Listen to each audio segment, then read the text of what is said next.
ओम शांति।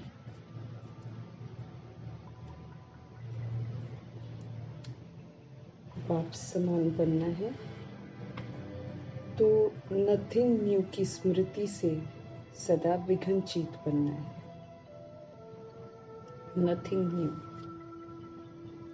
सदा यही स्मृति रहे कि जब कल्याणकारी बाप का साथ और हाथ है, जब ड्रामा कल्याणकारी है तो अकल्याण तो हो ही नहीं सकता। जो भी विघ्न जिंदगी में हमारे आते हैं वो एक्चुअली हमको आगे बढ़ाने के लिए आते हैं। बातें जो आती हैं हमारी जिंदगी में वो बदल भी जाती हैं। तो बाबा कई बार बोलते हैं कि बातों को भी समझ है कि वो आती हैं और बदल जाती हैं, लेकिन हम सभी आत्माएं बातों को पकड़ लेते हैं। तो बातें आती हैं, बदल जाती हैं, लेकिन हमें नहीं बदलना।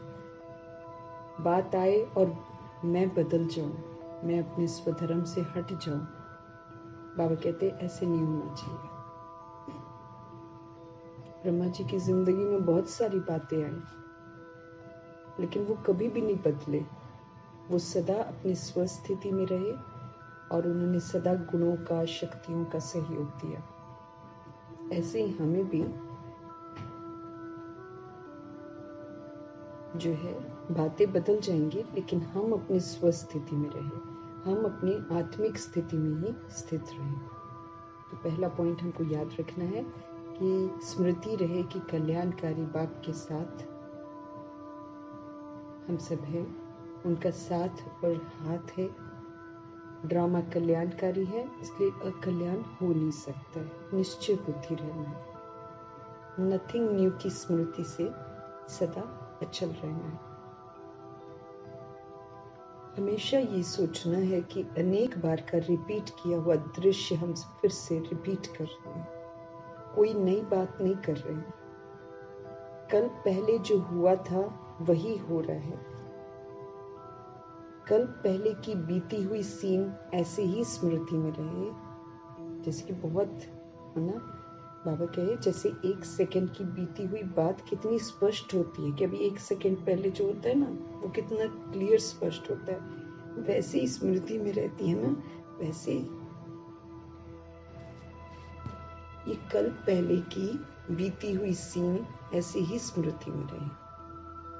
साक्षीपन, त्रिकालदर्शीपन की स्टेज पर रहने से कल पहले की स्मृति बिल्कुल फ्रेश और ताजी अनुभव होगी। हर सीन नथिंग न्यू लगेगी हमें। हमें रहना है साक्षीपन और त्रिकालदर्शीपन की। तीनों कालों का पता है क्यों हो रहा है, कैसे हो रहा है, इसमें मुझे क्या करना है। अगला है पुरुषार्थ में सबसे बड़ा विघ्न है अपनी व दूसरों की बात, बीती हुई जो बातें हैं ना उसका चिंतन करना, उसको चित्त में लाना, उसको वर्णन करना। ये जो है हम करते हैं तो ये हमारे पुरुषार्थ में बहुत बड़ा विघ्न बन जाता है। पुरुषार्थ रुक जाता है। इसलिए विघ्नजीत बनने की विधि है कि बीती हुई बातें बिल्कुल ऐसे महसूस हो जैसे पुरानी जन्म की कोई बात है। बीती बातों का न तो चिंतन करना है, न उसको चित्त पर रखना है और न उसको वर्णन करना है। बीती को बीती सो बीती करके आगे बढ़ना है, तब हम विघ्नजीत बनेंगे। विघ्न को सेकंड में हाई जंप देने के लिए डबल लाइट स्थिति में रहो। ड्रामा के हर दृश्य को त्रिकालदर्शी बनकर देखो। दिल शिकस्त के बजाय दिल खुश होकर देखो। क्या होगा, कैसे होगा, ये सारे वेस्ट संकल्प हैं। ये हमारे टाइम को वेस्ट करते हैं। इसको है ना, इस पर दिमाग मत लगाओ और सदा समर्थवान बनो कि कैसे मुझे शक्तिशाली शांत स्थिति में रहकर, अचल अडोल रहकर इस सीन को पार करना है। कल्याणकारी बाप और कल्याणकारी ड्रामा की स्मृति में से हमको विघ्नजीत बनना है। क्यों क्या नहीं करना है। विघ्न गिराने के लिए नहीं आते हैं, हमको मजबूत बनाने के लिए आते हैं। इसीलिए हमको विघ्नों में कंफ्यूज नहीं होना है। जैसे पेपर आता है, इम्तिहान होता है, वैसे इसको अच्छे तरीके से प्रभाव मुक्त होकर पास करना है और आगे बढ़ना है। स्मृति रहे कि कोई भी विघ्न आता है तो हमको उसमें से विघ्न विनाशक की जो मेडल है, विघ्न विनाशक का मेडल है, वो लेना है। विघ्न आएंगे तभी तो हम विघ्न विनाशक बनेंगे, और विघ्न विनाशक बनेंगे तभी तो हमको टाइटल मिलेगा। इसलिए ये मेरा एक पेपर है, मुझे मजबूत बनाने के लिए आ रहा है, और मुझे इसको पास करके ये वाला विघ्न विनाशक का टाइटल बाबा से लेना है। इस स्मृति से सारे विघ्नों को पार करना है। नथिंग न्यू की स्मृति से सदा अचल अडोल रहना है। मीठे परमात्मा की मीठी सावधानियों को बुद्धि में रखते हुए पुनः आत्मा की स्मृति में स्थित होकर प्रभु जी की आज की शिक्षाएं, संगम युग की एक और सुबह, उसकी शिक्षाएं हम प्रभु जी की मौजूदगी में उनको हाजिर नाजिर करके, ब्रह्मा माँ को हाजिर नाजिर करते, उनके महावाक्य उन्हीं से समझेंगे। ब्रह्मा जी की पिछली बिरादरी द्वापर युग और कलयुग में आने वाली सोल्स के लिए समर्पित करेंगे। प्रभु जी के महावाक्यों की शक्ति, समझ उन आत्माओं तक भी पहुंचे, वो आत्माएं भी जागे, उन्हें भी देह अभिमान से, काम क्रोध लोभ अहंकार से वैराग आए, उनका मन भी प्रभु की तरफ जाए और अपने स्वधर्म की तरफ जाए। इन्हीं दुआओं के साथ प्रभु जी के शक्तिशाली महावाक्य हम उन सोल्स के लिए समर्पित करेंगे। साथ में उन आत्मा भाइयों के लिए समर्पित करेंगे जो प्रभु जी को छोड़कर चले गए। वो फिर से उनके अंदर में प्रभु जी का जो परिचय मिला है, उसकी परिचय की जो नींव पड़ी हुई है, वो फिर से जागृत हो, सोल्स पुनः पवित्र बने, जिनके साथ जुड़े हैं उनको भी पवित्र बनाए। इन्हीं दुआओं के साथ उनको समर्पित करेंगे। फिर जो ये भटकती हुई रूहें हैं, इन सभी आत्माओं के लिए परमात्मा की शक्तिशाली महावाक्यों की शक्ति पहुंचे, ताकि ये आत्माएं भी जो है अपने आकारी शरीर में रहते हुए प्रभु में अपनी बुद्धि को एकाग्र करें, प्रभु जी की छत्र छाया में सब चले जाए।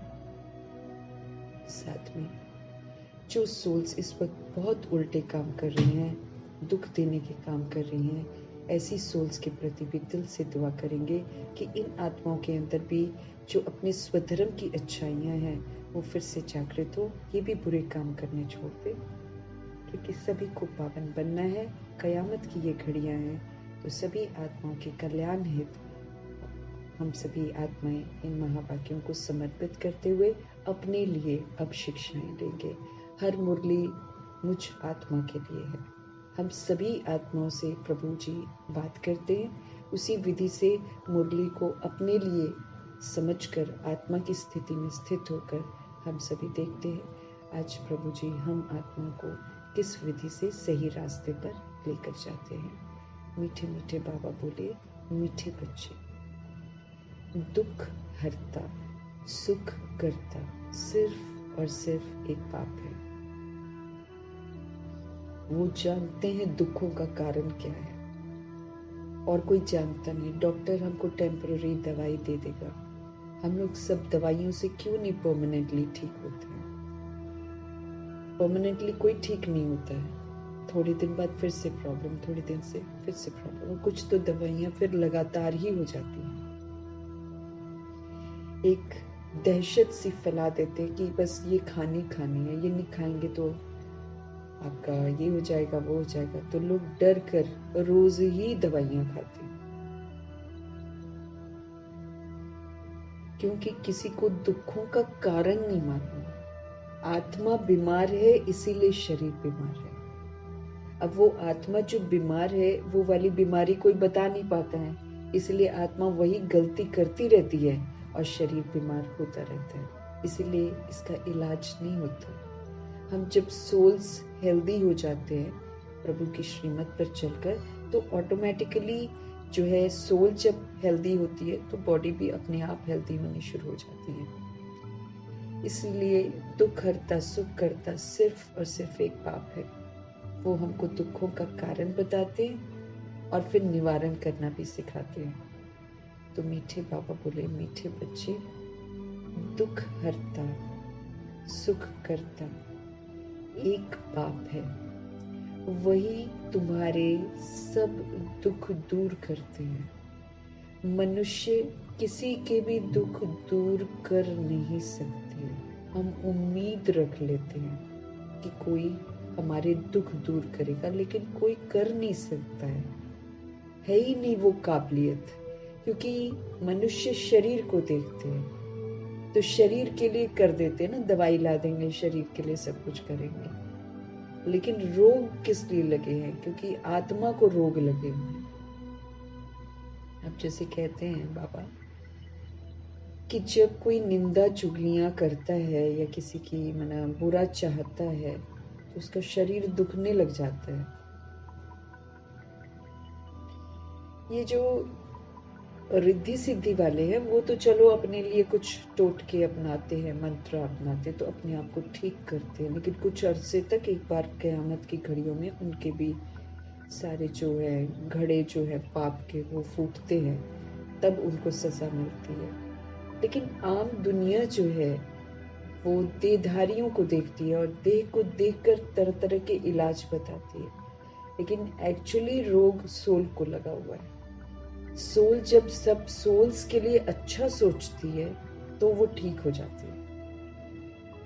सोल जब सबको आत्मिक स्थिति में देखती है, शरीर को नहीं देखती है, तो किसी भी तरीके का भेदभाव नहीं होता है, किसी भी तरीके की नफरत नहीं होती है, अटैचमेंट नहीं होती है, तो वो धीरे धीरे एकदम ठीक हो जाएगी। ये जो हम शरीर को देखते हैं, शरीर की भिन्नता को देखते हैं, किसी से लगाव रखते हैं तो किसी से नफरत करते हैं, किसी से ईर्ष्या द्वेष करते हैं, किसी से दुश्मनी करते हैं। जब हम ऐसा करते हैं ना, ये रोग जब सोल को लगता है, ये परम धाम निवासी परमात्मा की संतान पवित्र आत्मा जब ऐसे ऐसे काम करती है ना, तब उसका शरीर खराब होना शुरू हो जाता है। तो कारण और निवारण बताने वाला प्रभु है।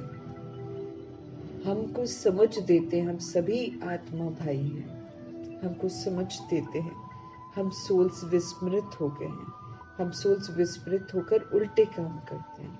हमारे उल्टे कामों को देखकर द्वापर युग और कलयुग की सोल्स वाइब्रेशंस कैच करती हैं और उल्टा काम करती हैं, तो उनकी भी सजा और अपने कर्मों की भी सजा इकट्ठी हमको मिलती है। इसलिए प्रसन्न चित्त नहीं रह पाते, इसीलिए संतुष्ट नहीं रह पाते। तो भगवान आकर हमको समझ देते हैं। बाकी उम्मीद रखना किसी मनुष्य से कि वो हमारे दुख दूर कर सकता है, ये हम आत्माओं की गलत फहमी है। कोई भी मनुष्य किसी के भी दुख दूर कर नहीं सकता है। टेम्पररी जो होता है ना, टेम्पररी रिलीफ देते हैं बस, परमानेंट कोई हमें ठीक नहीं कर सकता। भगवान आकर हम आत्माओं को दुखों का कारण बताते हैं, फिर हम उस दुख के कारण का निवारण करते हैं, ठीक हो जाती है सोल, बॉडी भी ठीक हो जाती है। प्रश्न है, विश्व में अशांति का कारण क्या है और शांति फिर कैसे स्थापन होगी? प्रभु जी का उत्तर है, विश्व में अशांति का कारण है अनेक धर्म। सबके अपने अपने धर्म, दैहिक धर्म। कलयुग के अंत में जब अनेकता है तब अशांति है। बाप आकर के एक सत्य धर्म की स्थापना करते हैं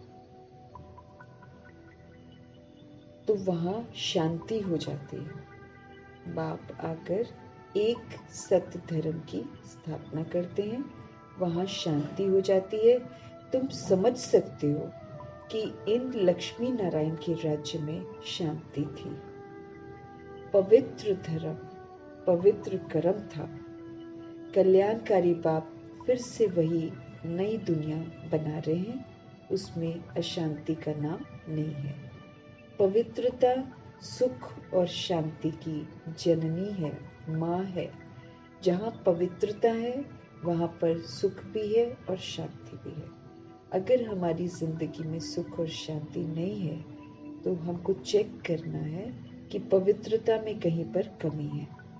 और सबसे ज्यादा कमी कहाँ पड़ जाती है? जब हम देह को देखते हैं। सच्चा ब्राह्मण जो वैष्णव बनता है वो देह को नहीं देखता।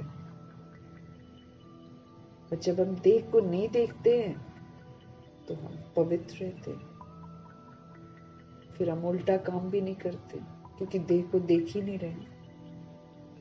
देह को देखते ही इस समय सबकी देह चंचल है, उनकी हरकतें चंचल हैं। जब हम उनको देखते हैं तो फिर हम स्वधर्म के विपरीत चले जाते हैं, इसलिए अशांति हो जाती है। तो सारे के सारे विश्व में इस समय अशांति है क्योंकि बहुत सारे धर्म हैं। कलयुग के अंत में जब बहुत अनेकता हो जाती है तब अशांति है। बाप आकर के एक सत्य धर्म की स्थापना करते हैं तो फिर शांति हो जाती है। तुम समझ सकते हो लक्ष्मी नारायण के राज्य में बिल्कुल शांति थी। क्यों? वहां पर पवित्र धर्म था, यानी कि जिंदगी में पवित्रता थी, कर्मों में पवित्रता थी, इसलिए वहां पर शांति थी। कल्याणकारी बाप फिर से वही पवित्र धर्म और पवित्र कर्म वाली दुनिया बना रहे हैं। उसमें अशांति का नाम नहीं होगा। ओम शांति। रूहानी बाप बैठकर रूहानी बच्चों को समझाते हैं, जो अपने को रूह समझते हैं, सच्चे ब्राह्मण, उनको बाबा समझाते हैं। रूहानी बाप को ही तो ज्ञान का सागर कहा जाता है। रूहों के पिता सुप्रीम रूह को ज्ञान का सागर कहा जाता है। ये तो बच्चों को समझाया है। बॉम्बे में भी बहुत सोशल वर्कर्स हैं, उनकी मीटिंग होती रहती है। बॉम्बे में खास जहाँ मीटिंग करते हैं उसका नाम है Bharatiya Vidya Bhavan. Special social workers जो होते होंगे वो मीटिंग करते हैं और बाबा कहते हैं वो जगह जो बॉम्बे में है जहाँ पर मीटिंग करते हैं उसका नाम है भारतीय विद्या भवन। अब विद्या होती है दो प्रकार की। एक तो जिस्मानी विद्या जो आजकल दुनिया में पढ़ते लिखते हैं, वो जिस्मानी विद्या है जो स्कूलों कॉलेजों में दी जाती है। अब उसको विद्या भवन कह देते हैं। जरूर वहां कोई दूसरी चीज है। अब विद्या किसको कहा जाता है ये तो मनुष्य जानते ही नहीं है। ये तो रूहानी विद्या भवन होना चाहिए। बाबा करेक्ट कर रहे हैं कि उसको भारतीय विद्या भवन जिसको बोलते हैं उसको रूहानी विद्या भवन बोलना चाहिए, क्योंकि असल में तो ये विद्या है। वो वाली विद्या तो दूसरी वाली स्कूलों कॉलेजों में पढ़कर दिन पर दिन चरित्रहीन ही तो बनते जा रहे हैं। बेरोजगार ही रहते हैं। आधी से ज्यादा कौम जो है वो बेरोजगार है। कितने लाखों स्टूडेंट्स पेपर दे रहे हैं तो सबको थोड़ी जॉब्स मिलती हैं। तो ये तो रूहानी विद्या भवन होना चाहिए। विद्या ज्ञान को कहा जाता है, समझ को कहा जाता है, उसको बोलते विद्या। तो वह समझ कहाँ मिलती है? चरित्रों की समझ नहीं मिलती है। परमपिता परमात्मा ही ज्ञान के सागर है। श्री कृष्ण को ज्ञान का सागर नहीं कहेंगे। शिव बाबा की महिमा अलग, श्री कृष्ण की महिमा अलग है। भारतवासी मूंझ पड़े हैं, कंफ्यूज हो गए हैं। गीता का भगवान श्री कृष्ण को समझ बैठे हैं तो विद्या भवन आदि खोलते रहते हैं। समझते कुछ भी नहीं है। विद्या है गीता का ज्ञान, यहाँ से मिलती है हमको शिक्षा। सच्ची गीता जो भगवान सुनाते उसको बोलते विद्या, समझ। वो ज्ञान तो है ही एक बाप में, वो फिर किसी और में नहीं है, मनुष्यों में नहीं है। जिसे मनुष्य मात्र जानते ही नहीं है। भारतवासियों का धर्म शास्त्र तो वास्तव में है ही एक, सर्वशास्त्र में शिरोमणि भगवत गीता, जो प्रभु जी सुनाते, वो जो दुनिया में है वो फिर एक यादगार है। वो यादगार है, लेकिन उसमें प्रभु के सुनाए हुए 4-5 महावाक्य हैं, इसलिए उसकी इतनी अहमियत है कि सारे शास्त्रों में से उसको उत्तम माना जाता है। और अदालत में जहाँ सत्य बोला जाता है, बोलने की मना एक विश्वास है कि सत्य बोला जाएगा, जबकि बोला नहीं जाता क्योंकि है ही ये झूठ खंड, लेकिन वहाँ गीता के ऊपर ही हाथ रखकर प्रतिज्ञा करते हैं कि हम जो बोलेंगे सच बोलेंगे। गीता की वो जो यादगार गीता की अहमियत है वो भी सिर्फ इसलिए है क्योंकि प्रभु के 4-5 महावाक्य उसके अंदर हैं, इसलिए अहमियत है, वरना तो वो झूठी है, इसीलिए उस पर हाथ रखकर सब झूठ भी बोलते हैं।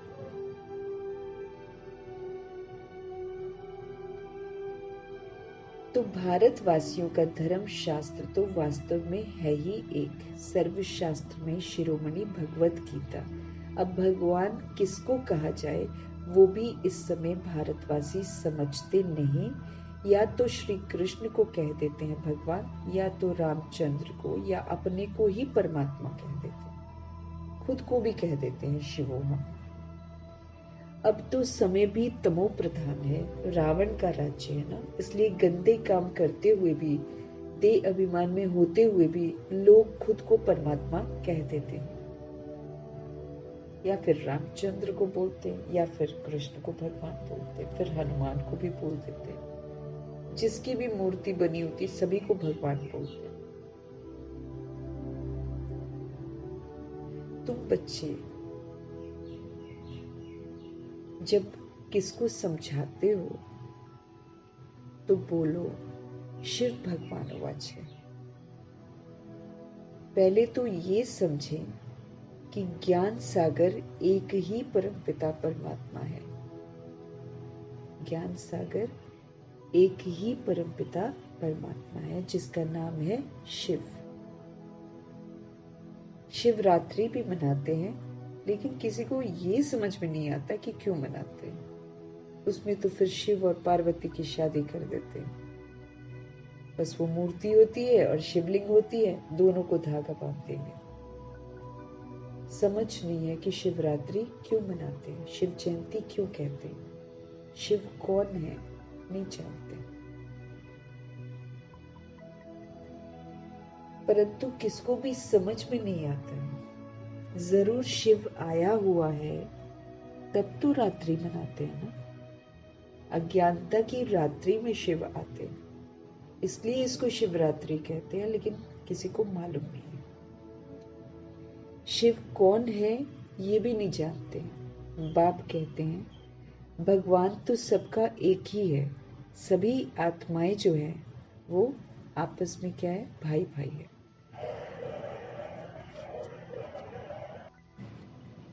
रात्रि मानते हैं, शिव कौन है ये भी नहीं जानते। बाप कहते हैं भगवान तो सबका एक ही है और सभी सोल्स जो हैं वो भाई भाई हैं। आत्माओं का बाप एक ही परमपिता परमात्मा है, उनको ही ज्ञान सागर कहेंगे। देवताओं में ये वाला ज्ञान नहीं है। कौन सा ज्ञान? रचता का और रचना के आदि मध्य अंत का ज्ञान।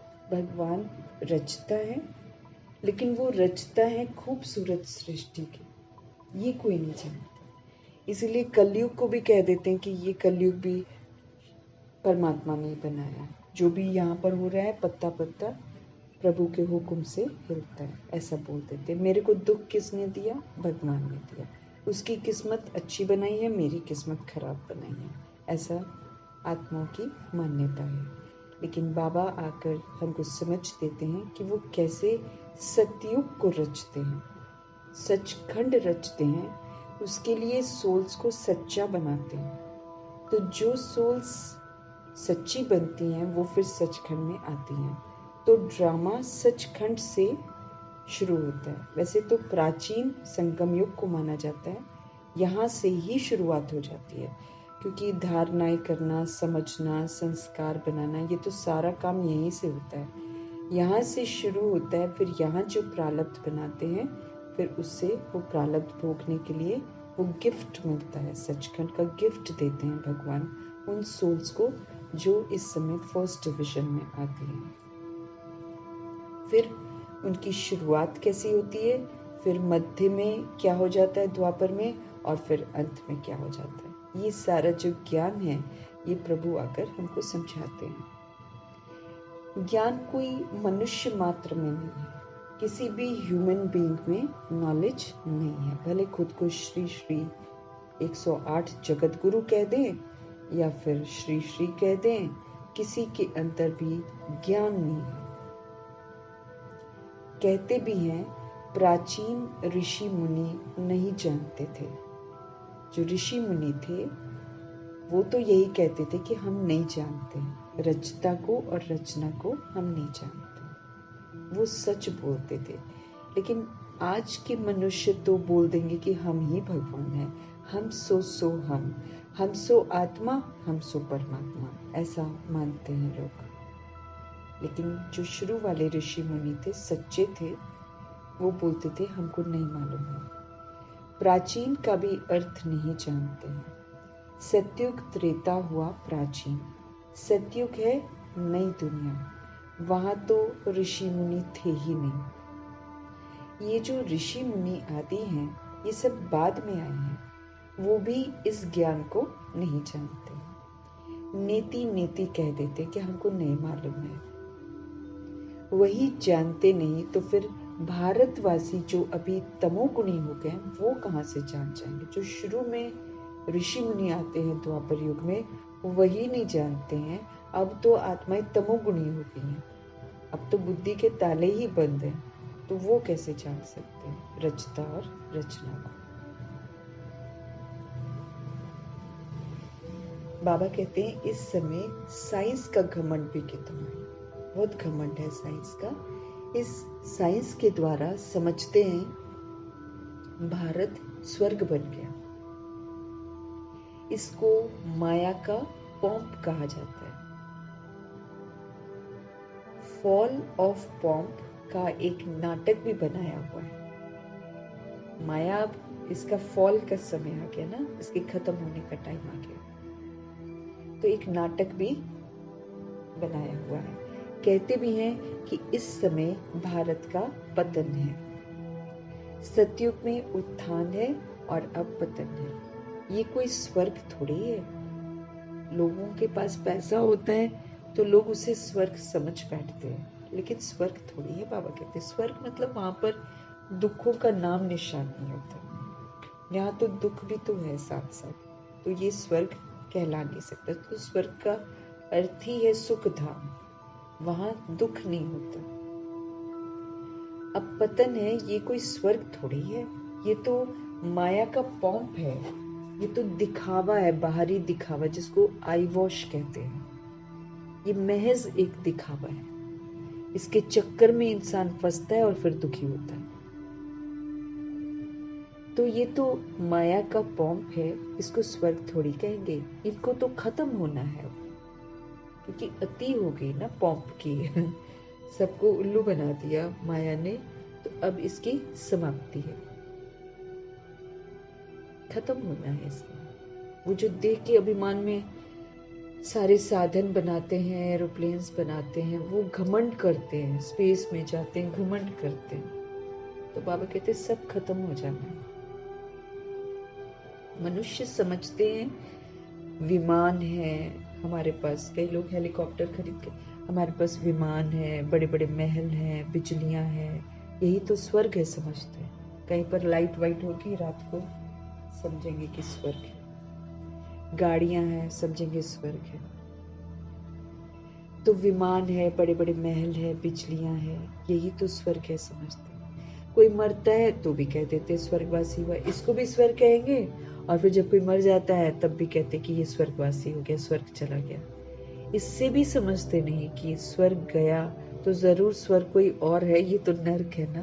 बुद्धि काम नहीं करती ना। इसलिए जिसके पास पैसा है वो इसको स्वर्ग समझता है, और जब कभी कोई मर जाता है तब भी बोलते हैं कि स्वर्गवासी हो गया।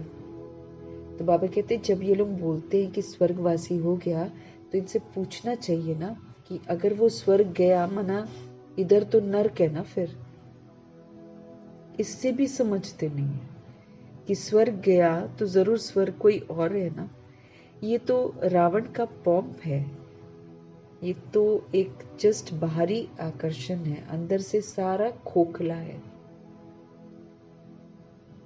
बेहद का बाप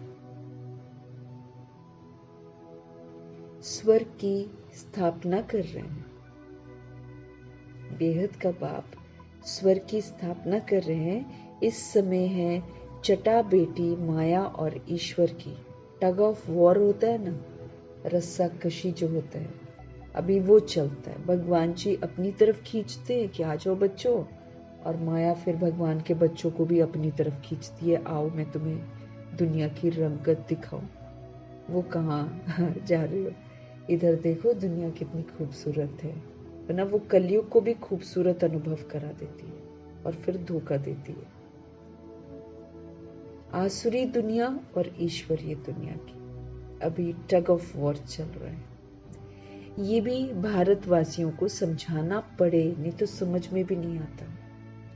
दुख तो अर्जुन बहुत आने वाले हैं इस दुख धाम में, क्योंकि हिसाब किताब सभी के चुकते होंगे ना।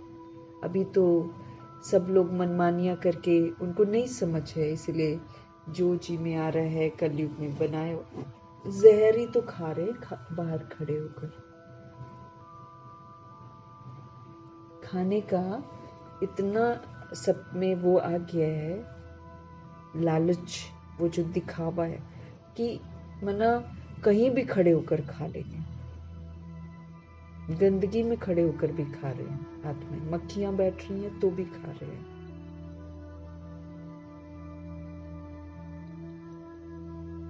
अर्थात तो अब जो खा रहे हैं वो गंद खा रहे हैं, नॉनवेज भी खा रहे हैं, कबूतरों को मार के भी खा रहे हैं, किसी को छोड़ेंगे नहीं ना।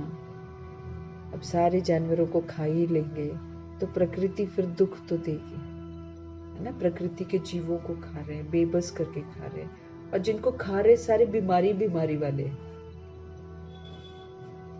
जितने भी मुर्गे काटते हैं कहीं देखेंगे सारे बीमार हैं, उनको बीमारी वालों को काट के खा रहे हैं। तो क्या होएगा, आप कर रहे हैं तो आपको बीमारियां भी लगेंगी, दुख भी बहुत सारे होंगे। तो प्रकृति सब कुछ तोड़ेगी जब, तो दुख होगा ना इंसान को।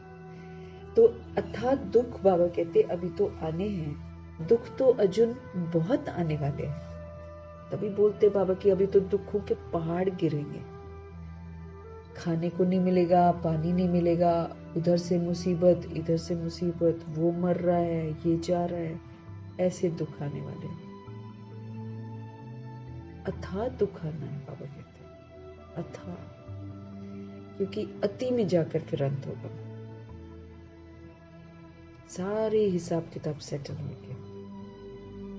प्रकृति, हम इस सृष्टि पर आए हैं ना, तो प्रकृति और जो ड्रामा है ये पूरा सजा देंगे अच्छे तरीके से।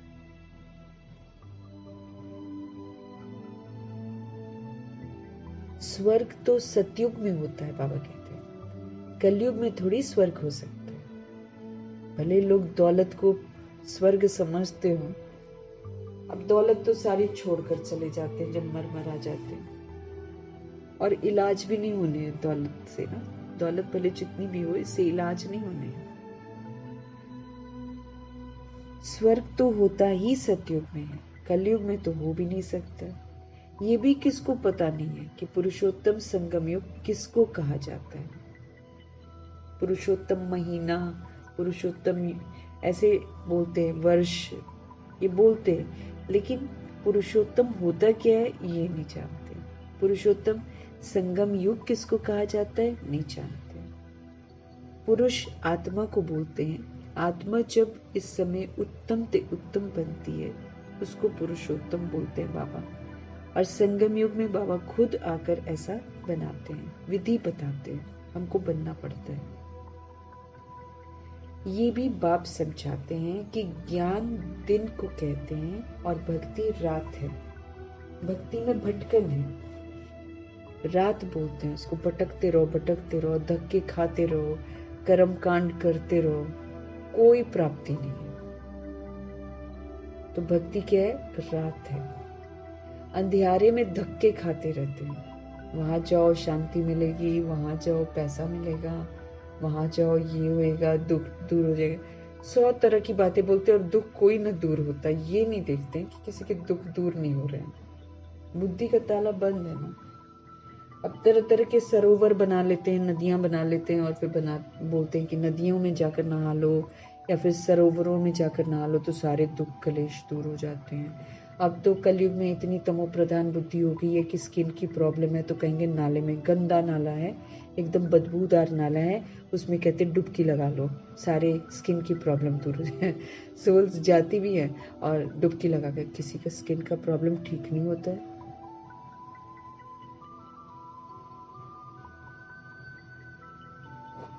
सरोवरों में नहाकर भी सब दुखी हैं, परेशान हैं। जब तक पवित्र नहीं है तब तक दुख शांति तो जिंदगी में है ही है। इसलिए बाबा कहते भक्ति रात है, भटकती हैं रूहें बस, इधर जाओ उधर जाओ उधर जाओ। तीर्थों में जाती हैं तो छाले इतने पड़वा कर आती हैं कि 10-10 दिन तो आराम करते हैं, उठ नहीं पाते। फिर क्या तीर्थ किया, क्या प्राप्ति हुई? ये नहीं देखते कि हम तीर्थ पर गए तो हमारे तो दुख दूर हो जाने चाहिए, उल्टा और आकर बीमार पड़े होते हैं। लेकिन बुद्धि का ताला बंद है ना, इसलिए भक्ति को रात नहीं समझते। भगवान आकर बोलते हैं भक्ति रात है, क्योंकि मनुष्यों की बनाई हुई है, इसीलिए भटकती हैं रूहें। भगवान को तो कोई नहीं जानता। अंधियारे में धक्के खाते रहते हैं। भगवान से मिलने के लिए कितने वेद शास्त्र आदि पढ़ते हैं, और वेद शास्त्र पढ़ने से भगवान जी थोड़ी मिल जाते हैं। ब्रह्मा का दिन और रात, सो ब्राह्मणों का दिन और रात। ब्रह्मा जी का भी ऐसे ही होता है। ब्रह्मा जी 2500 वर्ष दिन में और 2500 वर्ष फिर रात वाला भी उनका होता है। तो ब्रह्मा का दिन और रात, सो ब्राह्मणों का दिन और रात। हम सभी सोल्स का भी दिन और रात इसी विधि से होता है। सच्चे मुखवंशावली ब्राह्मण तुम हो। तो सच्चा मुखवंशावली ब्राह्मण बनना है, जो ब्रह्मचारी होगा और जो ब्रह्माचारी होगा उसको सच्चा मुखवंशावली ब्राह्मण कहेंगे। वो तो है कलयुगी कुकवंशावली ब्राह्मण। जो दुनिया वाला ब्राह्मण है वो तो विकार से पैदा होता है, वो विकार से पैदा भी होता है, वो विकार में जाता है, मंदिर में ही रहता है, मंदिर में ही एक तरफ घर बनाकर विकार में जाते हैं, फिर बच्चों की भी शादियां करते हैं, बहू बेटियां भी होती हैं, सब विकार में जाते हैं। तो वो कौन है? वो कलयुगी कुकवंशावली। तुम हो पुरुषोत्तम संगम युगी ब्राह्मण। हम सब कौन है? पुरुषोत्तम संगम युगी ब्राह्मण है। तो ये टाइटल जब हमको मिलता है तो हमको प्रूव करना है कि हम पुरुषोत्तम संगम युगी ब्राह्मण हैं। जितने भी टाइटल्स बाबा देते हैं उसका सबूत देना पड़ेगा। ये बातें और कोई भी नहीं जानते हैं। ये बातें जब समझें तब तो बुद्धि में आए कि हम ये क्या कर रहे हैं। जब बाबा की बातें समझ में आए तब समझ में आए कि हम ये क्या कर रहे हैं। जैसे हम लोग को अब समझ में आता है कि हम सब क्या कर रहे थे। भारत सतो प्रधान था, जिसको ही तो स्वर्ग कहा जाता है, तो जरूर ये नर्क है। तब तो नर्क से स्वर्ग में जाते हैं, वहां शांति भी है, सुख भी है। लक्ष्मी नारायण का राज्य है ना। तुम समझा सकते हो मनुष्यों की वृद्धि कैसे कम हो सकती है। अब उनको तो मालूम नहीं है, वो तो पॉपुलेशन कंट्रोल के लिए कितना कुछ करते हैं। कोई सुनता है क्या? कोई भी नहीं सुनता है। लेकिन मनुष्यों की वृद्धि कैसे कम हो सकती है ये भगवान आकर बताते हैं। तो हम लोग जो भगवान बताते हैं वो दूसरी सोच को बता सकते हैं। जो लोग ये कोशिश कर रहे हैं कि पॉपुलेशन कम हो जाए, अशांति कैसे कम हो सकती है ये भी प्रभु आकर समझाते हैं। अशांति है ही पुरानी दुनिया कलयुग में, नई दुनिया में शांति होती है। स्वर्ग में शांति है ना, उनको ही आदि सनातन देवी देवता धर्म कहा जाता है। सत्युग के धर्म को आदि सनातन देवी देवता धर्म कहा जाता है। हिंदू धर्म तो अभी का है, इनको आदि सनातन धर्म नहीं कह सकते हैं। ये तो हिंदुस्तान के नाम पर हिंदू कह देते हैं। आदि सनातन देवी देवता धर्म था, वहां कंप्लीट पवित्रता थी, सुख था, शांति, हेल्थ, वेल्थ आदि सब था। अभी पुकारते हैं हम पतित हैं, हे पतित पावन। कौन कहेंगे ये बात? ये सतयुग और त्रेता युग की आत्माएं बोलती हैं। उसमें भी सूर्यवंशी आत्माएं सबसे पहले बोलती हैं। अभी पुकारते हैं कि हम पतित हैं, हे पतित पावन। अब प्रश्न है कि पतित पावन है कौन? श्री कृष्ण को तो नहीं कहेंगे। पतित पावन परमपिता परमात्मा ही ज्ञान के सागर है, वही तो आकर पढ़ाते हैं हमें। ज्ञान को पढ़ाई कहा जाता है, सारा मदार है गीता पर जो प्रभु सुनाते हैं, सच्ची गीता। अभी तुम प्रदर्शनी, म्यूजियम आदि बनाते हो, लेकिन अभी तक बीके का अर्थ नहीं समझते। अब कहते तुम तो प्रदर्शनी बनाते हो, म्यूजियम आदि बनाते हो, लेकिन अभी तक बीके का अर्थ नहीं समझते। समझते हैं कि ये कोई नया धर्म है। सोल्स जो है ना, सच में यही समझती हैं कि ये कोई न्यू रिलीजन है। सुनते हैं, समझते कुछ भी नहीं। है ना, प्रदर्शनी में आकर सुनते हैं लेकिन समझते नहीं है कुछ भी। बाप ने कहा है बिल्कुल तमो प्रधान पत्थर बुद्धि। पत्थर बुद्धि में घुसता ही नहीं है ना कुछ भी, और क्योंकि तमो प्रधान बन गए हैं इस समय। साइंस घमंडी भी बहुत बन गए हैं, साइंस से ही अपना विनाश कर लेते हैं, तो पत्थर बुद्धि कहेंगे ना उनको। अपना विनाश खुद ही कर लेते हैं, अपने लिए ही तो सारे वो सोच रहे हैं कि हम उसको मारेंगे, उसको मारेंगे, लेकिन खुद को भी खत्म करने की पूरी तैयारी कर रहे हैं। लेकिन बुद्धि का ताला बंद है, समझ में नहीं आता। बॉम्ब्स आदि बनाते हैं अपने विनाश के लिए। ऐसे नहीं कि शंकर कोई विनाश करता है, वो तो फिर हिंसात्मक हो जाएंगे। तो शंकर थोड़ी विनाश करते हैं। शंकर तो ब्रह्मा जी का तपस्वी स्वरूप है, वो तो स्मृति स्वरूप है, वो तो नष्ट मोह स्वरूप है, वो तो सूक्ष्म स्वरूप है, जहां तक हमको भी पहुंचने का लक्ष्य दिया गया है। शंकर बनना है हमको, ब्रह्मा बनकर स्थापना करनी है, पालना के संस्कार भी धारण करने, सेवा करके, और फिर सारी बुराइयों से मुक्त होकर विकारों को अधीन करके हमको शंकर भी बनना है। तो बॉम्ब आदि बनाते हैं अपने विनाश के लिए। ऐसे नहीं कि शंकर कोई विनाश करता है, नहीं, इन्होंने अपने विनाश के लिए सब कुछ खुद बनाया है। स्थूल विनाश नहीं कराते भगवान। भगवान तो आकर हमको समझ देते हैं कि तुम्हारे अंदर जो विकार हैं और तुमने जो पाप कर रखे हैं, उसको याद की यात्रा में रहकर खत्म करो। बाबा तो हमको ये वाला विधि बताते, ये अहिंसक विधि है और सबका गुप्त युद्ध चलता है इसमें। तो बॉम्ब आदि बनाते हैं किसके लिए? अपने विनाश के लिए। ऐसे नहीं शंकर कोई विनाश करता, नहीं, इन्होंने अपने विनाश के लिए सब कुछ बनाया है, परंतु तमो प्रधान पत्थर बुद्धि समझते नहीं। जो कुछ बनाते हैं इस पुरानी सृष्टि के विनाश के लिए ही बनाते हैं। विनाश हो तब फिर नई दुनिया की जय जयकार हो। विनाश हो जाएगा तब फिर नई दुनिया की क्या होगी? जय जयकार। वो तो समझते हैं स्त्रियों का दुख कैसे दूर करें, परंतु मनुष्य थोड़े ही किसका दुख दूर कर सकते हैं। दुख हरता सुख करता तो सिर्फ एक शिव बाबा है। देवताओं को भी नहीं कहेंगे दुख हरता सुख करता, वो भी जितना मर्जी जाकर उनकी मूर्तियों के सामने खड़े होकर करो तो वो दुख थोड़ी हरेंगे। तो दुख हरता सुख करता तो एक ही बाप है, देवताओं को भी नहीं कहेंगे। श्री कृष्ण भी देवता हो गया ना, भगवान थोड़ी कह सकते हैं उन्हें, ये भी समझते हैं। जो समझते हैं वो ब्राह्मण बनकर फिर औरों को भी समझाते रहते हैं। जो राज्य मर्तबे के अथवा आदि सनातन देवता धर्म के हैं वो निकल आते हैं।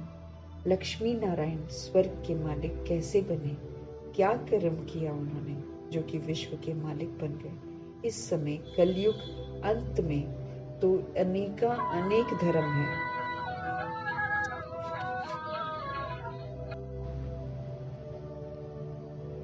तो किसी को भी भगवान नहीं कह सकते।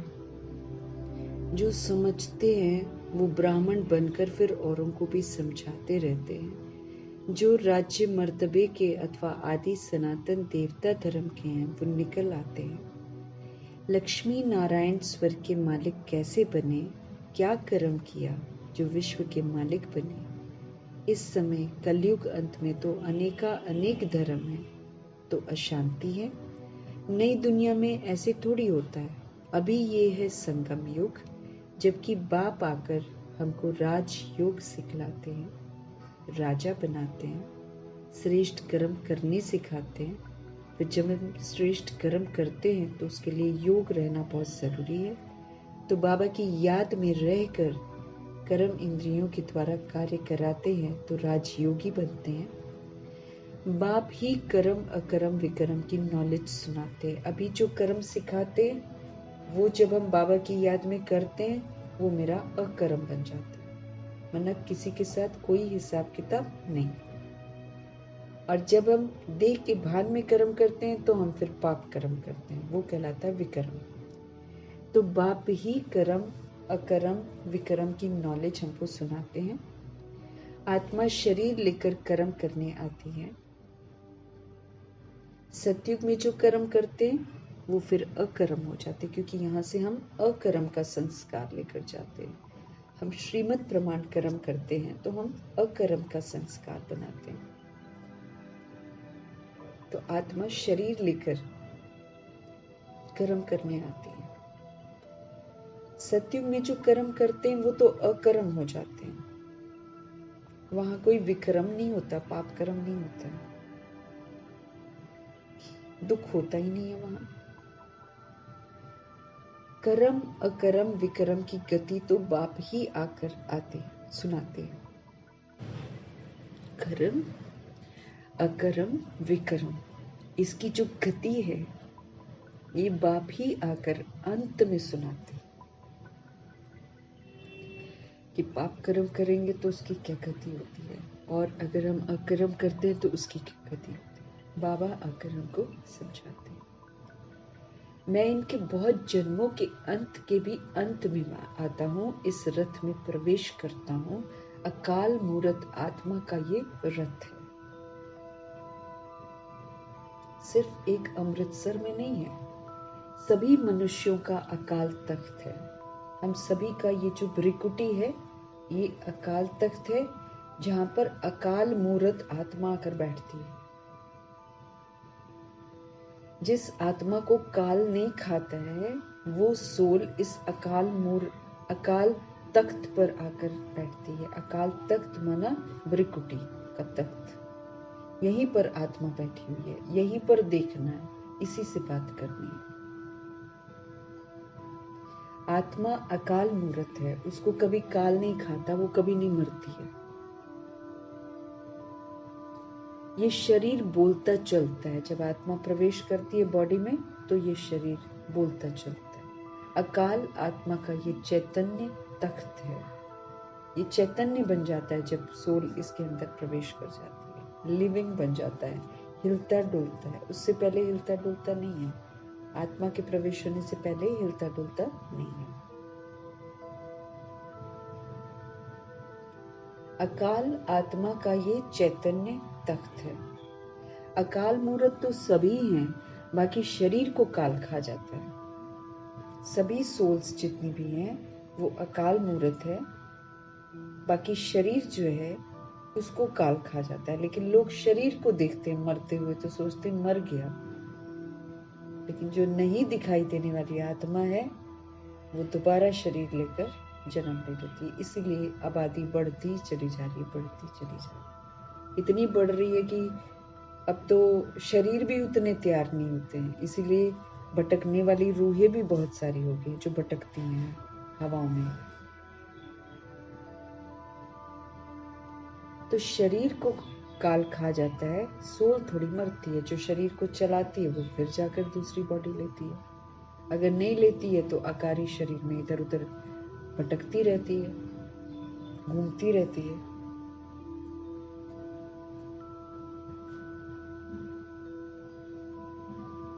इसीलिए कहते हैं कि मना रात को एक दिन पहले बना हुआ खाना जो है वो नहीं खाना चाहिए, रात भर तो रख के अगले दिन सुबह। नहीं तो बहुतों को कलयुग में आदत पड़ जाती है, कई लोग तो स्पेशली रात को रोटी बनाते हैं और सुबह उसको घी या तेल लगाकर अच्छे से उसको लिटरली ना जैसे बहुत अच्छा से तेल घी लगाकर फिर खाते हैं और बड़े खुश होते हैं। और यहाँ समझ मिलती है ज्ञान मार्ग में, बाबा कहते बासी नहीं खाना है, मैंने रात का बना हुआ। इसीलिए पैकेट की चीजें मना करते हैं भगवान, वो तो बनी हुई खाने वाली जो चीजें होती है वो बनी हुई पैकेटों में होती है। क्यों मना करते हैं? इसलिए मना करते हैं, ये जो आकारी शरीर में कितनी आत्माएं घूम रही हैं, ये सब चखती हैं खाने को। कि आकारी शरीर में स्थूल रीति से नहीं खाते हैं, आकारी शरीर में जब होते हैं तो हम लोग की तरह नहीं खाएंगे कि चीज वहां से गायब हो जाएगी, चीज वहीं पर रहती है, लेकिन उसको जूठा करते हैं वो लोग। शुरू की आत्माएं नहीं खाती थी बासी, क्योंकि बाबा ने मना किया था। बाद में तो दूध दही बंद कर दिया था, लेकिन जब शुरू की बात थी तो जनक दादी कहती हम तो बाबा के लिए, ब्रह्मा बाबा के लिए सुबह को 4 बजे दूध जमाते थे, रात का नहीं होना चाहिए, सुबह जमा। फिर बाद में तो उन्होंने बंद ही कर दिया था। जैसे जैसे समझ मिलती जाती है वैसे वैसे फिर बंद करते जाते हैं ना, क्योंकि दूध भी तो फिर ताज़ा जो लोग लेते हैं वो फिर बाद में तो पता चलता है ना कि ये कहीं ना कहीं हम फिर पाप आत्मा बन जाते हैं, क्योंकि हम दूसरे की चीज़ लेते हैं। दूसरे की चीज़ लेनी मना है ना, दूसरे का हिस्सा का खाना भी मना है। इसलिए बाबा कहते हैं 2 से ज़्यादा नहीं खाओ, 2 से ज़्यादा खाते हो आप दूसरी आत्मा का खाना खाते हो, मना हर तरह से पाप बन जाता है ना हमारे लिए। समझ बाबा से अभी मिलती है। तो जितनी भी आकारी शरीर में घूम रही हैं इनको भी तो भोजन चाहिए ना, तो कैसे तृप्त होती हैं? ये तो भूखी हैं, ये तो भूखी हैं। ब्रह्मा जी आकारी शरीर में उनको नहीं चाहिए, वो एक ब्यूटीफुल सोल है, वो कल्याणकारी है, वो बाप समान है। लेकिन बाकी जो इस धरती पर भटक रही हैं वो तो सूक्ष्म वतन है, ऊंची अवस्था है। बाकी जो धरती पर भटक रही है वो तो इधर उधर ऐसे ही खाती है ना। इसलिए बनी हुई चीज जो होती है पैकेट में, मुरब्बे हैं, अचार है, या फिर बाबा कहते हैं बॉटल्ड चीजें जो होती है, लिक्विड भी जो बॉटल्ड होता है ना, पीने वाला जूस वगैरह जो होते हैं, सब मना करते हैं बाबा। ये सब आकारी शरीर में भूत प्रेत आत्माएं इसको जूठा करती हैं। इसलिए रात का आटा सुबह नहीं खाना, बाबा कहते हैं जो गुनाह हुआ होता है वो नहीं खाना, रोटी बनी हुई रात की नहीं खानी। और स्पेशली सोल्स खाती है, बीकेस भी खाते हैं, वो फ्रेश ही खाते हैं, तुरंत बनाया हुआ फ्रेश खाते हैं। अकाल आत्मा का ये चैतन्य रथ है, ये तख्त है, चैतन्य भृकुटी, यहीं पर बैठी है वो। हाँ, हम जो चलते फिरते हैं ना, हम जो अपनी पावर्स पूरी बॉडी में स्प्रेड करते हैं, है ना, हम जो सोल्स हैं हम भृकुटी में बैठे होते हैं। फिर जब शरीर छोड़ेंगे हम आत्मा सारी शक्ति पैर से लेकर पूरी इकट्ठी करते करते करते करते, वो जैसे जैसे इकट्ठी करती जाएगी ना वो शरीर वो होता जाएगा डेड, और फिर निकल जाती है भृकुटी से। शरीर को काल खाता है। आत्मा तो अकाल है, वो थोड़ी मरती है, इसलिए वो जब घूमती है तो उसको कुछ चाहिए, उसको कुछ चाहिए। तो इन्हें भी एक पर्टिकुलर समय होता है जब इनको छूट होती है, जब ये ऐसे काम करते हैं। जैसे रात को 10 बजे के बाद से रात को 2 बजे तक इनकी चलती है, फिर ये घूमते फिरते हैं। इसलिए बाबा कहते हैं उस समय अपने बच्चों को बाबा क्या बोलते हैं, तुम लोग सो जाओ, हाँ, ताकि तुम लोग पर कोई असर ना आए।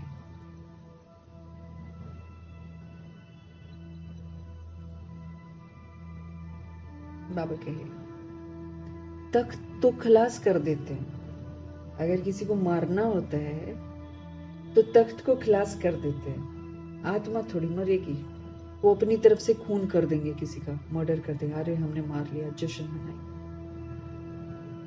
सोल थोड़ी मरती है, सोल पूरा देखती है कैसे जश्न मना रहे, पूरी रिकॉर्डिंग होती है। अब शरीर क्यों ना बदल ले इंसान, वो उसको पहचान जाएगी, दूसरा जन्म लेकर पहचान जाएगी। और फिर वैसे ही अभी ये जो अंतिम महाभारत का युद्ध है, मार धाड़ का, खून खराबे का, ये यही तो है। जिसने जिसको मारा होगा वो अभी उसको मारेगा।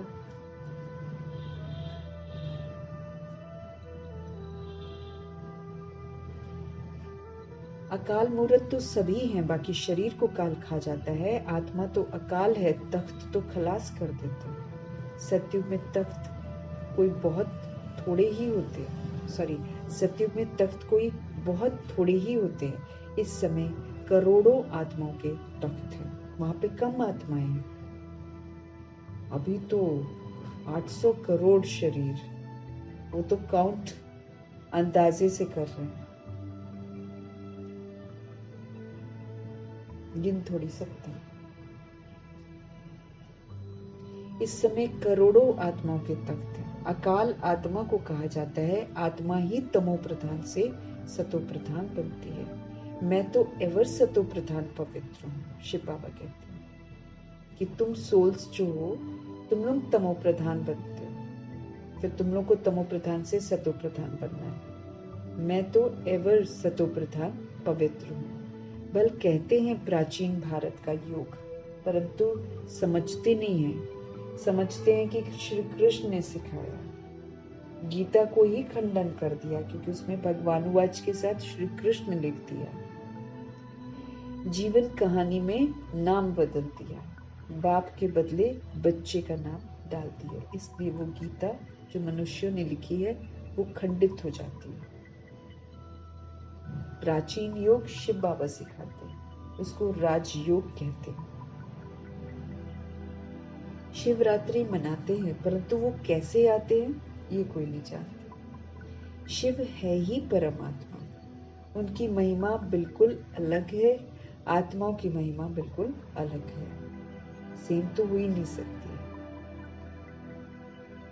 बच्चों को ये पता है राधे कृष्ण ही लक्ष्मी नारायण, अब हमको मालूम है, पहले हमको भी मालूम नहीं होता। राधे कृष्ण ही लक्ष्मी नारायण है।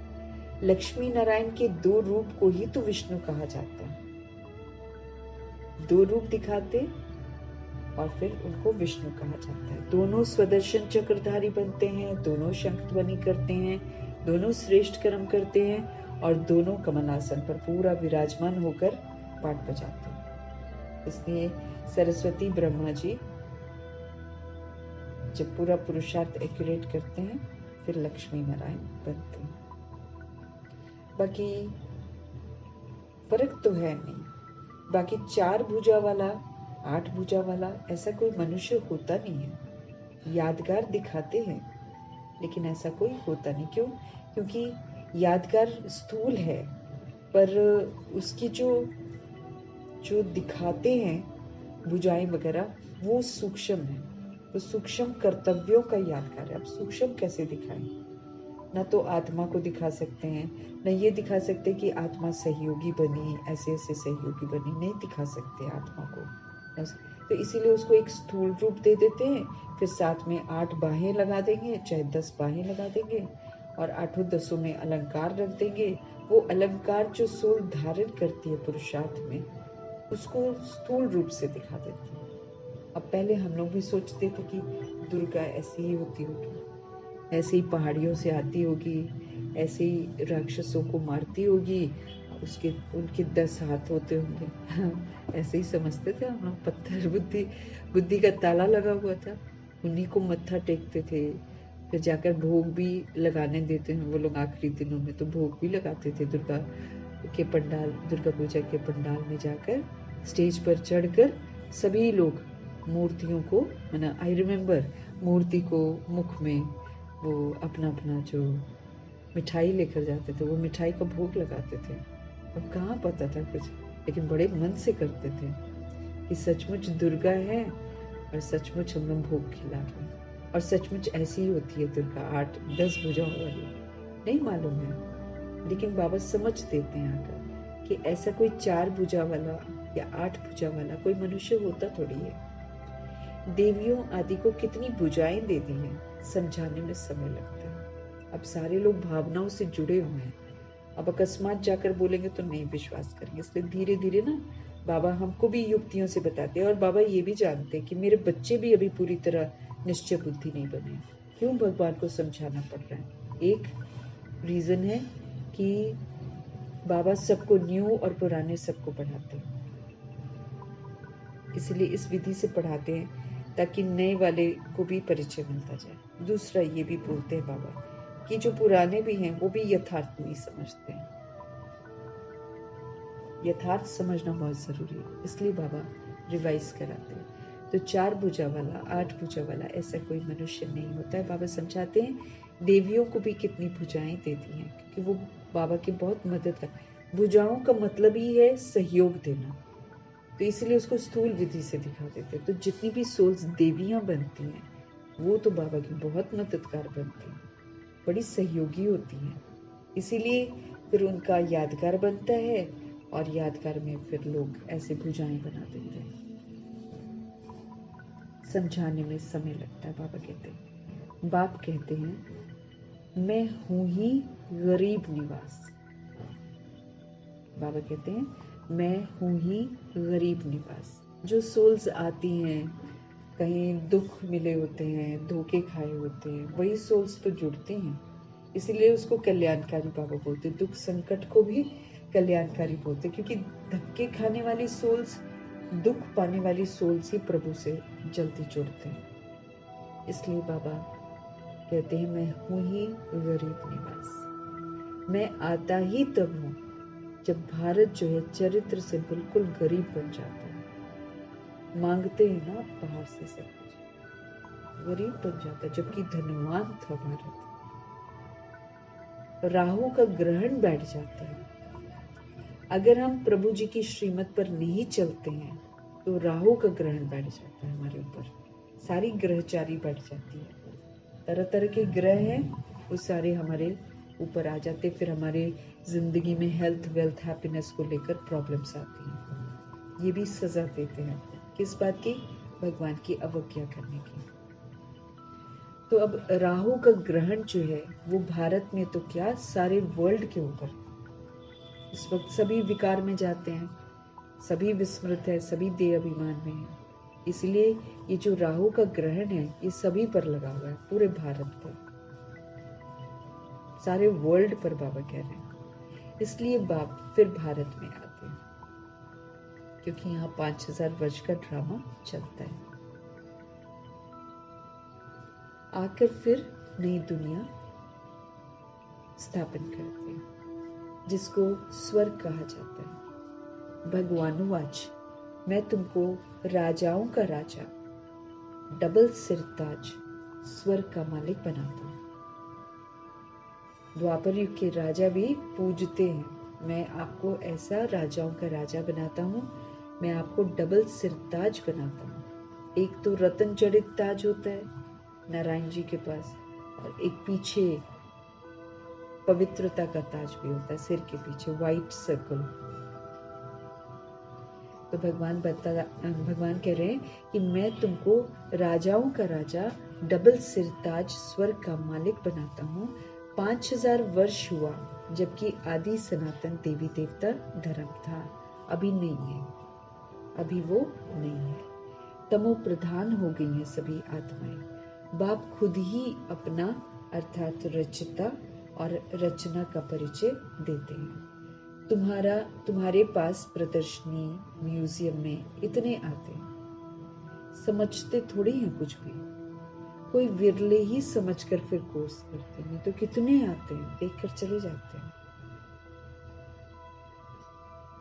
और जो उसमें जिसको समझ आता है प्रदर्शनी, वो फिर बाबा कहते हैं आते हैं और फिर कोर्स करते हैं।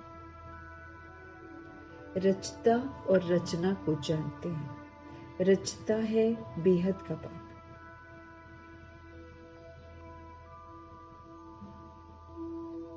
रचता है शिव बाबा, सभी आत्माओं के पिता।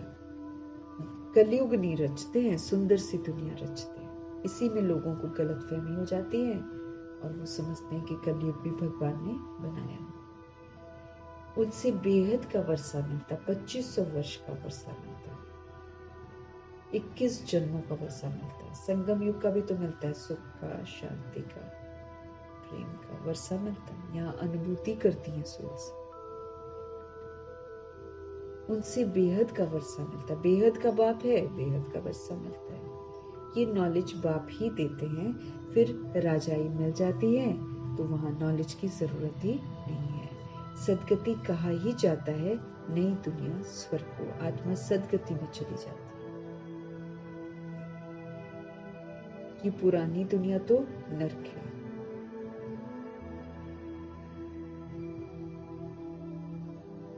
तो बाबा कहे राजाई मिल जाती है, फिर नॉलेज की जरूरत नहीं है। सदगति कहा जाता है नई दुनिया स्वर्ग को, और दुर्गति कहा जाता है पुरानी दुनिया नरक को। बाप समझाते तो बहुत अच्छी तरह से है, बच्चों को भी ऐसे ही समझना है, बच्चों को भी ऐसे ही समझाना है। लक्ष्मी नारायण का चित्र दिखाना है। ये विश्व में शांति स्थापन हो रही है। आदि सनातन देवी देवता धर्म का फाउंडेशन है नहीं, जो बाप अभी स्थापन कर रहे हैं। देवताओं का पवित्र धर्म, पवित्र कर्म था। अभी ये है विशियस वर्ल्ड, अभी ये विकारी वर्ल्ड है, ये तमो प्रधान वर्ल्ड है, ये पतित वर्ल्ड है। यहाँ पर वाइसेस है, यहाँ पर अवगुण है, यहाँ पर बुराइयां हैं, इसलिए इसको विशियस वर्ल्ड कहते हैं। नई दुनिया जो है उसको कहा जाता है वाइसलेस वर्ल्ड, शिवालय। वहां पर कोई विकार नहीं होता, वहां कोई गंदगी नहीं होती। वो शिव के द्वारा बनाया गया शिवालय है। अब समझाना पड़े तो बेचारों का कुछ कल्याण हो, है ना, सभी का कल्याण करना है।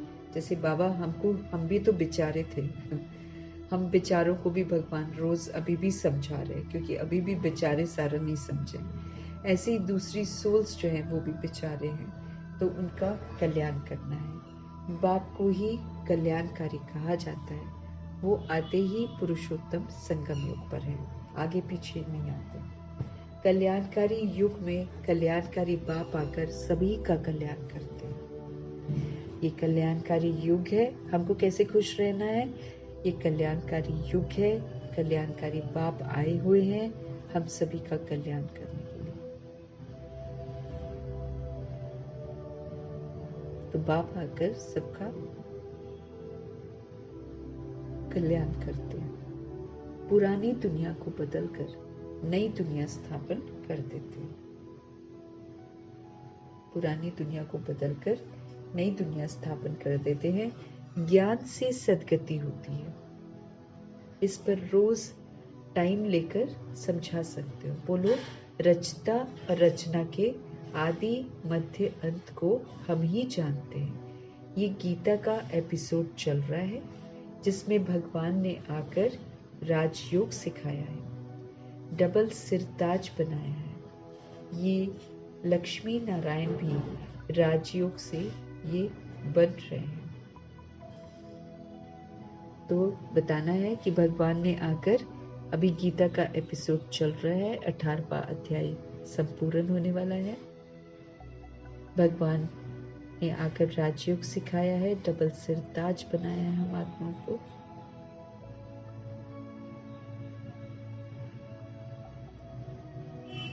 ये लक्ष्मी नारायण भी राजयोग से ये बने हैं। इस पुरुषोत्तम संगम युग पर बाप से राजयोग सीखते हैं। बाबा हर बात कितना सहज समझाते हैं, जिसको समझना भी है और फिर दूसरी सोच तक पहुंचाना भी है। अच्छा, मीठे मीठे सिकिलदे बच्चों प्रति माता पिता बाप दादा का याद प्यार और गुड मॉर्निंग। रूहानी बाप की रूहानी बच्चों को नमस्ते।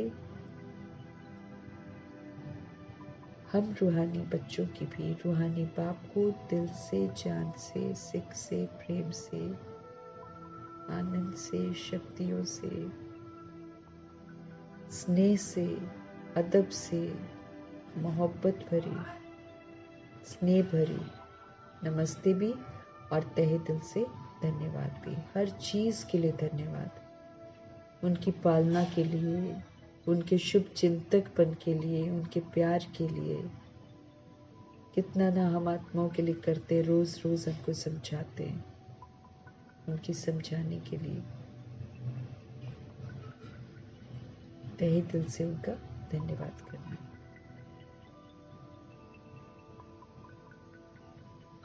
धारणा के लिए मुख्य सार। राजयोग की पढ़ाई, बाबा जो पढ़ाई पढ़ाते हैं राजयोग की पढ़ाई, ये सोर्स ऑफ इनकम है। इससे हमारी कमाई होती है, क्योंकि इससे ही हम राजाओं का राजा बनते हैं। ये सोर्स ऑफ इनकम है, क्योंकि इससे ही हम राजाओं का राजा बनते हैं। ये रूहानी पढ़ाई हमको रोज पढ़नी भी है और फिर पढ़ानी भी है। ये हमारी कमाई है, 2500 वर्ष की कमाई यहीं से करके जानी है। इस पर स्टैंप लग जाएगा। फिर सचखंड एक ऐसा मना राज्य है जहाँ कोई और प्रवेश नहीं कर सकता। नंबरवार सब प्रवेश करेंगे, जैसा पुरुषार्थ, जैसा परिवर्तन, उसी के अनुसार सोल्स उसमें प्रवेश करेंगे। तो यहीं से सब कुछ करा के हमको जाना है। तो राजयोग की पढ़ाई ये सोर्स ऑफ इनकम है। इसको पढ़ना है, इसको अमल में लाना है। इसी से हम राजाओं का राजा बनते हैं। ये रूहों की जो पढ़ाई है, ये हमको रोज पढ़नी भी है और फिर पढ़ानी भी है। सदा नशा रहे कि हम ब्राह्मण सच्चे मुख वंशावली हैं। सदा नशा रहे कि हम ब्राह्मण सच्चे मुख वंशावली हैं। हम कलयुगी रात से निकलकर दिन में आए हैं। ये है कल्याणकारी पुरुषोत्तम युग। इसमें अपना भी और सभी सोल्स का कल्याण करना है। हमको सदा नशा रहे कि हम सब ब्राह्मण सच्चे मुख वंशावली हैं। हम कलयुगी रात से निकलकर दिन में आए हैं। ये कल्याणकारी पुरुषोत्तम युग है। इसमें अपना भी और सारी सोच का कल्याण करने के निमित्त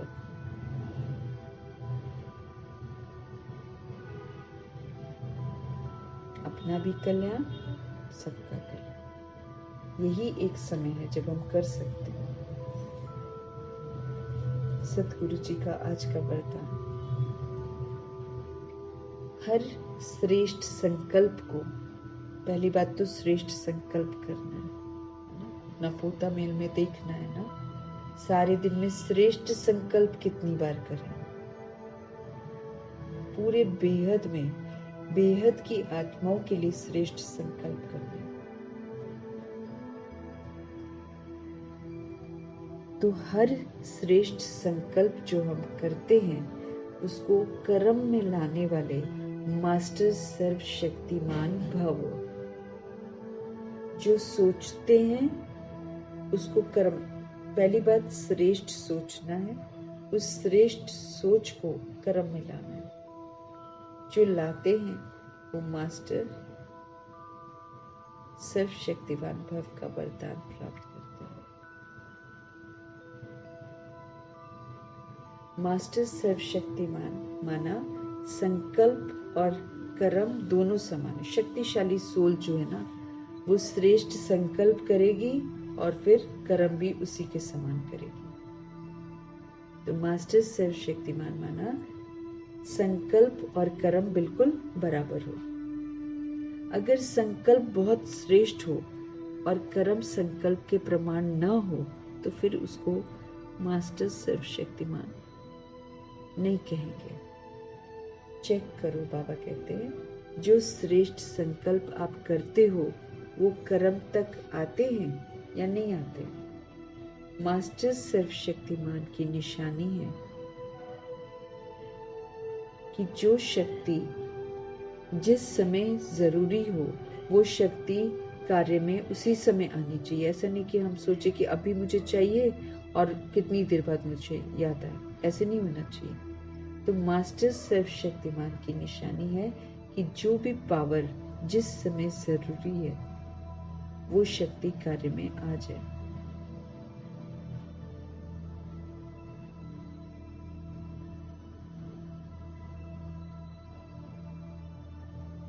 मास्टर सर्वशक्तिमान उसको कहेंगे बाबा जो शक्ति जिस समय मुझे जरूरत है वो उस समय कार्य में आए। स्थूल और सूक्ष्म सब शक्तियां इतना कंट्रोल में हो जो जिस समय जिस शक्ति की जरूरत हो उसे हम काम में लगा सकते हैं, है ना। स्थूल और सूक्ष्म, स्थूल भी और सूक्ष्म भी, सारी शक्तियां हमारे इतने कंट्रोल में हो कि जो जिस समय जिस भी शक्ति की हमको जरूरत हो वो फिर उसे हम काम में लगा सकें, है ना। मेन तो इसी को भगवान की शिक्षाओं को हम अमल में ले आए, गुणों को यूज कर लें, पावर्स को यूज कर लें, समय पर चित्त पर वो चीजें मुझे याद रहे, उसी को तो सर्वशक्तिमान। तो हर श्रेष्ठ संकल्प को कर्म में लाना है, ऐसा मास्टर सर्वशक्तिमान बनना है। कलयुग वायुमंडल होगा, लोग डिफरेंट होंगे, परिस्थितियां डिफरेंट होंगी, लेकिन बाबा के श्रेष्ठ संकल्प करते हैं तो हम सभी सोल्स के लिए करते हैं। लेकिन जब कोई सोल बैड बिहेव करती है तो उस समय हमारे कर्म में फर्क पड़ जाता है। अब भगवान कहते नहीं होना चाहिए वो। हर श्रेष्ठ संकल्प को बाबा कहते कर्म में लाने वाले मास्टर सर्वशक्तिमान भाव, शक्तिशाली बनो। मैं कौन? मैं मास्टर सर्वशक्तिमान। मास्टर सर्वशक्तिमान माना संकल्प और कर्म दोनों बराबर हो। अगर संकल्प बहुत श्रेष्ठ है और कर्म संकल्प के प्रमाण नहीं है तो बाबा कहते फिर उसको मास्टर सर्वशक्तिमान नहीं कहेंगे। और अगर संकल्प बहुत श्रेष्ठ है, कर्म संकल्प के प्रमाण है तो मास्टर सर्वशक्तिमान कहेंगे। भगवान कहते चेक करो कि जो श्रेष्ठ संकल्प आप करते हो वो कर्म तक आते हैं या नहीं आते। मास्टर सर्वशक्ति उनकी निशानी है कि जो शक्ति जिस समय आवश्यक हो वो शक्ति कार्य में आ जाए।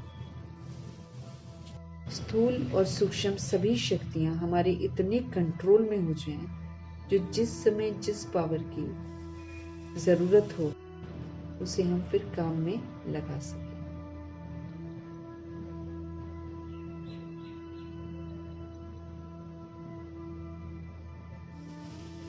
कंट्रोल होना चाहिए हमारा स्थूल और सूक्ष्म शक्तियों पर, इतना कंट्रोल होना चाहिए कि जिस समय जिस पावर की मुझे जरूरत है उसको मैं काम में लगा सकूं। स्थूल शक्ति बॉडी की शक्ति और सूक्ष्म शक्ति ये जो नॉलेज हमको मिली है विस्तार को सार करने की, विस्तार को सार करने की, समेटने की, समाने की, सहन करने की, परखने की, निर्णय करने की, सामना करने की, सहयोग देने की शक्ति, इसको प्रैक्टिकल में बाबा कहते हैं यूज करके देखो।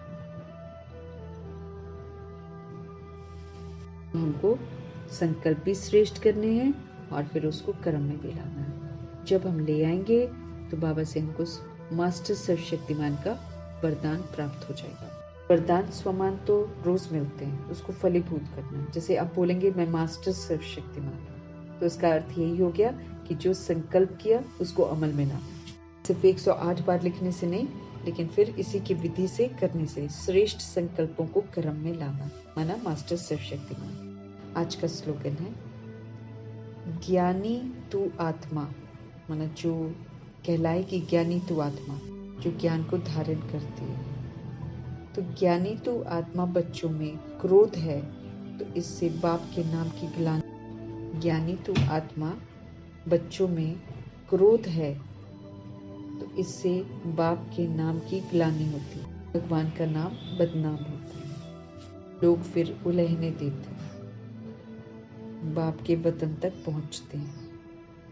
इसलिए बाबा सावधान कर रहे हैं कि ज्ञानी तो आत्मा बच्चों में क्रोध अगर होता है तो इससे बाप के नाम की ग्लानि होती है, तो क्रोध नहीं करना। ये पूरा फेल करा देता है आत्मा को, बाबा से दूर कर देगा, वर्षे से वंचित कर देगा। ऐसे करके अपने को समझाना है। और नुकसान किसका होता है? अपना तो करते करते दूसरों के नुकसान के भी निमित्त बन जाते हैं। इसलिए ज्ञानी तू आत्मा, अगर बाबा का बच्चा है, ज्ञानी तू आत्मा भी टाइटल लेना होता है, तो ये वो बच्चे हैं जिनमें क्रोध नहीं होना चाहिए। अगर क्रोध है तो फिर ये जो सोल्स हैं, माना हम जो ज्ञान लेते हैं, फिर हम भगवान को बदनाम करने के निमित्त बन जाते हैं। इससे बाप के नाम की ग्लानि होती है। अपने पर पूरा अटेंशन रखेंगे, शक्तियों को यूज करेंगे, श्रेष्ठ संकल्प करेंगे, फिर उसको अमल में भी लाएंगे और मास्टर सर्वशक्तिमान बनेंगे। सोच और कर्म समान है। ऐसे ज्ञानी तू आत्मा है,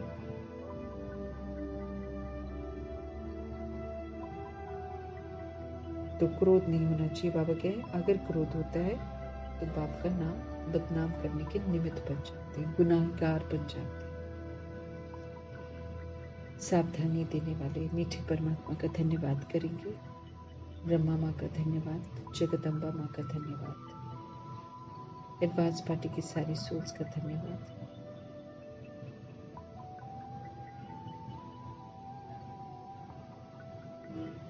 अष्टरत्नों का धन्यवाद, नवग्रहों का धन्यवाद,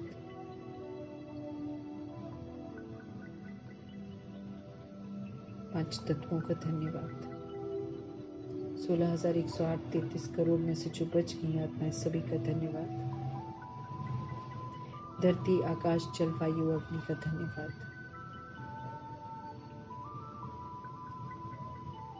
ड्रामा का धन्यवाद, प्रकृति का धन्यवाद, माया का धन्यवाद, यमदूत का धन्यवाद, द्वापर युग और कलयुग में आने वाली करोड़ों की आबादी का धन्यवाद, साधनों का धन्यवाद, साधन बनाने वालों का धन्यवाद।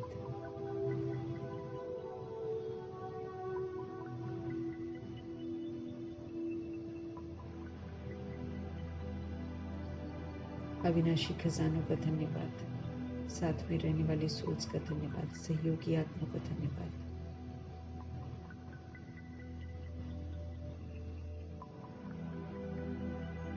शरीर रूपी इंस्ट्रूमेंट का धन्यवाद, अनमोल संगम युग का धन्यवाद।